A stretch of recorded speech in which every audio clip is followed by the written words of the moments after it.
nitwa Ernest Nizigiyimana nkaba nsanzwe nkorera uyu mugambi ngaha Gihanga w'ibirato. Dukora ibirato by'ubwoko bwose, isandare z'abagabo, z'abakenyezi, turakora n'amaceintures, amaporte-monnaie, naho bimwe mubona barabiguze byo mudasanze ngaha.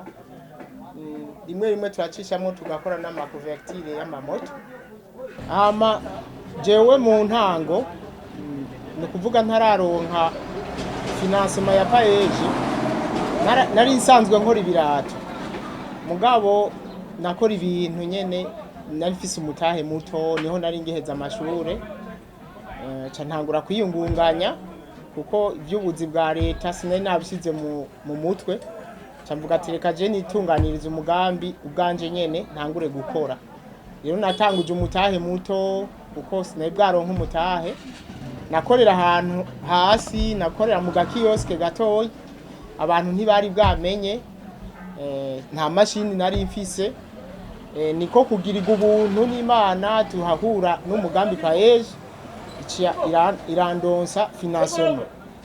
Rero maze kuronka financement naciye ndonka ahantu ho gukorera heza ariho haha.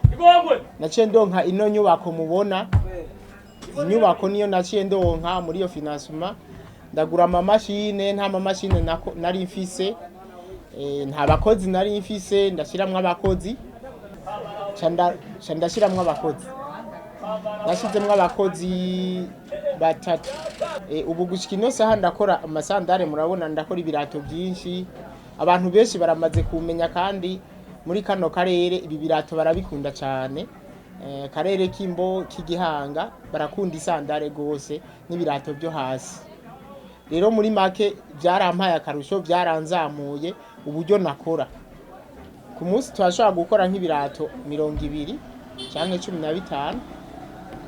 Yego ku kwezi twashobora kuronka nk'ibihumbi 300 cyangwa 4 cyangwa arenga, bivanye n'ingene abakiriya bagiye baraboneka bagwiriye. Ariko naho bigeze no munsi, aho tugeze turabona ko ntituraduga gose, turipfuza ko tuzamuka gusumba aho tugeze, bishiremwe abakozi benshi cyane.